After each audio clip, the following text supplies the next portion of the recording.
নমস্কার। আমি মন্দিরা। আমি চলে এসেছি নতুন একটি ব্লগ নিয়ে। আর ছবি দেখেই তো বুঝতে পারছেন কি বানিয়েছি। এগুলো হচ্ছে সিঙাড়া। হঠাৎ করে ফোনে ইউটিউবে আমার ভাই দেখছিল সিঙাড়া বানানো, আর ওর হঠাৎ মনে হয়ে গেল যে বাড়িতেই সিঙাড়া বানাবো। আর তাই যা কাজ তাই ও শুরু করলো, নিজেই সব শুরু করেছে। আর এদিকে মেয়েকে মা একটু দুধ খাওয়াচ্ছিল, তার সঙ্গে একটু মুড়িও নিয়েছিল, একটু খাইয়ে দিচ্ছিল। আর এই যে ভাই নিজেই আটা দিয়ে সিঙাড়া বানিয়েছে। আর এই প্রথমবার আমরা বাড়িতে সিঙাড়া বানালাম, এর আগে কিন্তু কখনোই সিঙাড়া বানাইনি। আর তার জন্যই আমরা কিভাবে কি করতে হয় না করতে হয় কিছুই জানি না, যা ইউটিউবে দেখলাম এবং বানানোর চেষ্টা করলাম। যাই হোক, বাড়িতেই তো খাবো, যাই হবে, বিক্রি তো আর করতে যাচ্ছি না, তাই একটু চেষ্টা করলাম। ভাই নিজেই আটাটা মাখিয়েছিল, আটার মধ্যে আটা নিয়েছিল, তেল দিয়েছিল, আটার সঙ্গে একটু নুন দিয়েছিল, আর তার সঙ্গে কালো জিরে দিয়েছিল।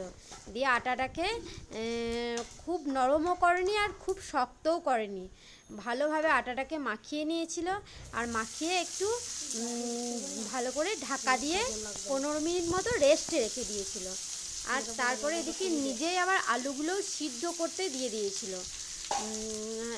তারপর আলুগুলো হাফ সিদ্ধ হওয়ার পর আলুগুলো নিজেই কেটে রেডি করে দিয়েছিল। এরপর আমি আবার দেখলাম ও যখন এত দূর করেই ফেলেছে, কি আর করব, আমি আবার একটু হাতে হাত লাগালাম, না হলে তো আর ওর দ্বারা সবটা সম্ভব নয়। আর সেই জন্য এই যে প্রথমে আমি এই যে চাটুটা নিয়েছি, এতেই প্রথমে তেল দিয়ে দিলাম, আর তেলের মধ্যে একটু পাঁচফোড়ন তেজপাতা দিয়ে দিয়েছিলাম। আর এই যে আলুগুলো ভাই সিদ্ধ করে হাফ হাফ বয়েল করে রেখেছিল এবং সেইগুলো নিজেই কেটে রেখেছিল, সেই আলুগুলো দিয়ে দিলাম। আর তার মধ্যে কিছু মশলা দিলাম, একটু যেমন রোজকার নিয়মিত মশলা হয়, একটু নুন, একটু না, নুনটা এখন দিয়ে নিই, নুনটা কিছুক্ষণ পরে দেব। একটু হলুদ দিয়েছিলাম, জিরে গুঁড়ো, তারপর ধনে গুঁড়ো, একটু আদা বাটা দিয়েছিলাম। আদাটা বাটাই দিয়েছিলাম, ফ্রিজে বাটা রাখা ছিল, আর প্রথমবার করছি তো সেই জন্য সেইভাবে প্রস্তুতি নিয়ে কিছু করিনি, না হলে আর এটা নিরামিষভাবেই করেছিলাম। না হলে এটাতে আদা কুচিয়ে, রসুন কুচিয়ে বা থেতো করে দিলে বেশি টেস্টি হয়, মনে হয় বেশি ভালো হয়। আর এই যে নাড়তে নাড়তে একটু নুনটাও দিয়ে দিয়েছিলাম। আর এটা তো পেঁয়াজ রসুন আদা দিয়ে করলে আরও বেশি সুন্দর হতো, কিন্তু আমরা তো নিরামিষভাবেই বানালাম, যেহেতু প্রথমবার বানাচ্ছি, কেমন কি হবে না হবে বলে। আর একটু শুকনো খোলার মধ্যে প্রথমে আমরা ভেজে নিয়েছিলাম বাদাম, আর সেই বাদামগুলো এরপর আমরা অ্যাড করে দেবো, এই আলুটার সঙ্গে অ্যাড করে দেবো। একটু নুন টুন সব দিয়ে দিলাম, দিয়ে একটু ভালোভাবে নাড়াচাড়া করলাম। আর আর প্রথমেই যে তেলের ওপর আমরা যে শুকনো লঙ্কাটা একটু ভেজে নিয়েছিলাম, সেই লঙ্কাটা একটু হাতে করেই ছোট ছোট করে ভেঙে দিয়ে, যেমন চিলি ফ্লেক্স ছোট ছোটোভাবে থাকে সেইভাবে ভেঙে একটু এর মধ্যে দিয়ে দিলাম, যাতে একটু টেস্টটা আসে। আর এর মধ্যে বাদামটাও দিয়ে দিলাম, একটু নাড়াচাড়া করে নিচ্ছি। আর এই যে আলুগুলো এত বড় বড় করে কেটেছে, তার জন্য মাঝে মাঝে আমি আবার এই খুন্তিটা দিয়ে একটু ছোট ছোট করে নিচ্ছিলাম। আর এমনি তো সিঙাড়ার আলু একদম সেই চপে যেমন সেনে দেওয়া হয় সেরকম দিলে তো ভালো লাগে না। আর তার জন্য এই আর ও ইউটিউবে এইভাবেই দেখেছে যে এইভাবে কেটেছে, সেই জন্য ও আগেই কেটে সব রেডি করে রেখেছে, কিন্তু একটু বড় বড় করে কাটা হয়ে গেছিলো। এটা ছোট ছোট করে কাটলে বেশি ভালো হতো। আর একটু দিয়ে তার মধ্যে আবার একটু জল দিয়ে দিলাম, যাতে যেটা হাফ বয়েল ছিল আর একটু ভালোভাবে সিদ্ধ হয়ে যায়, আর এই মশলাগুলোর সঙ্গেও যাতে একটু ভালোভাবে কষিয়ে নেওয়া যায়, সেই জন্য একটু জল দিয়ে দিলাম। আর টেস্টটাও একটু ভালো আসবে, সেই জন্য জলটা দিয়ে দিলাম। জলটা দিয়ে আমি একটু ঢেকে দিলাম। এরপর চলে গেলাম সিঙাড়াগুলো বানাতে। সিঙাড়া আগে থেকেই তো ডোটা মাখিয়ে রেখে দেওয়া হয়েছিল, এবার এটা ও ভাই নিজে এগুলো কেটে নিজেই রেডি করে রেখে দিয়েছে।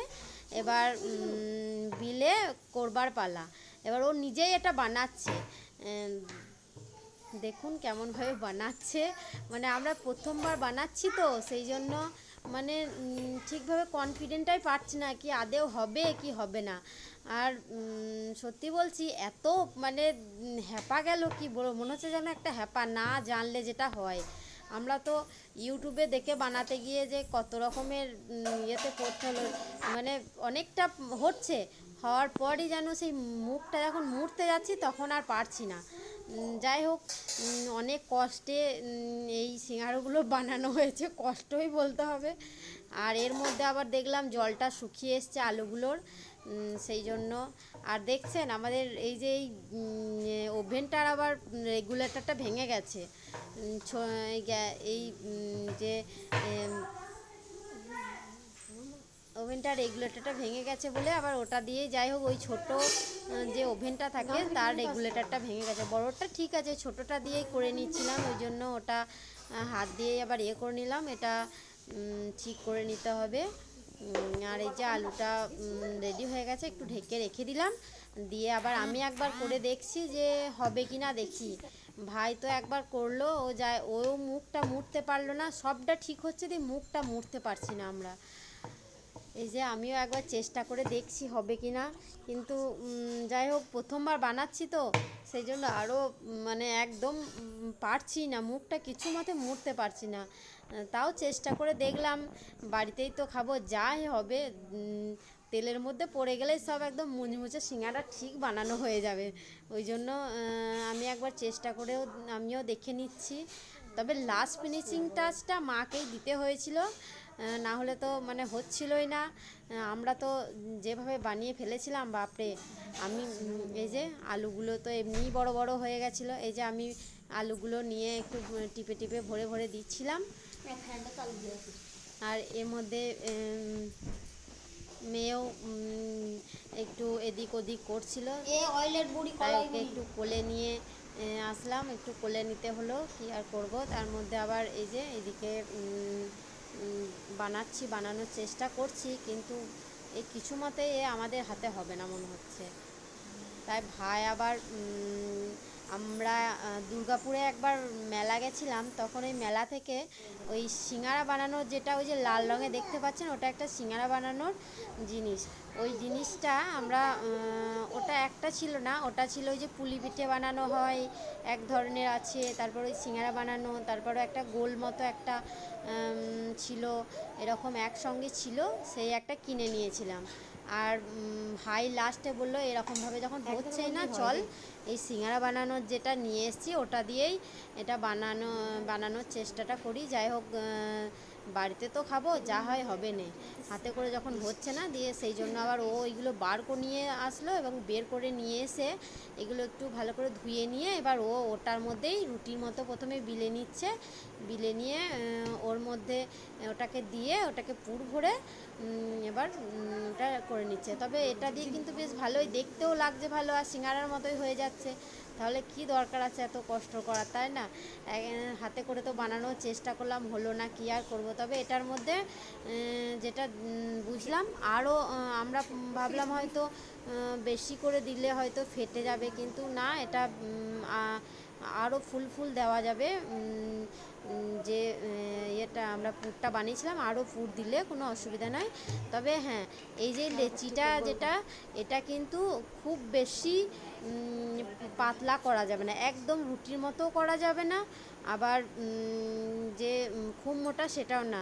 এই যেমনভাবে পুরি ভাজা হয় সেইভাবে অনেকটা করতে হবে, তাহলে বেশ ভালো সুন্দরভাবে ওপরের যে খোলাটা সুন্দরভাবে ভালো থাকবে।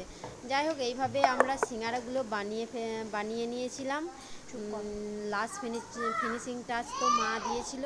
আর এদিকে আমি দু একটা সিঙ্গারা প্রথমে বানাতে গিয়ে তো আলু ভরেও নষ্ট করে ফেলেছি, আর সেইগুলো আবার ভাইকে বললাম একটু আটা নিয়ে এসে ওগুলো মেখে দিয়ে তার সঙ্গে একটু মিচড়ি গুঁড়ো দিয়ে দিয়েছিলাম, দিয়ে মেয়ের জন্য কয়েকটা ওই লুচি মতো, মানে যেটা আলু পরোটার মতো হয়, ওটা একটু একটু আটা মিশিয়ে একটু করে লুচি মতো ওকে বানিয়ে দেওয়া হয়েছিল। আর এদিকে আমি তেল গরম করতে বসিয়ে দিয়েছিলাম, আর তেলটা তো খুব গরম করা যাবে না, মোটামুটি গরম অবস্থাতেই এই সিঙ্গারাগুলো ছাড়তে হবে।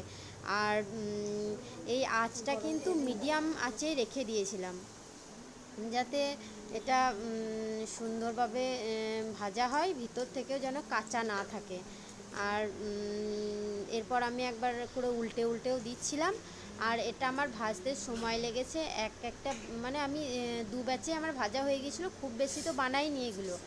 আর এটা চাটুটাও একটু বড় ছিল, সেই জন্য দুবারই হয়ে গেছিলো।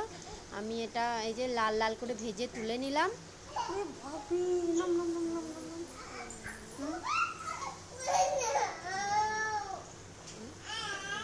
আর এটা ভাজতে প্রায় সময় লেগেছে 15 মিনিট, মানে লো আছে ভেজেছিলাম তো। ঠিক আছে, আমার এই ভিডিওটা ভালো লাগলে লাইক কমেন্ট শেয়ার করবেন, পাশে থাকবেন।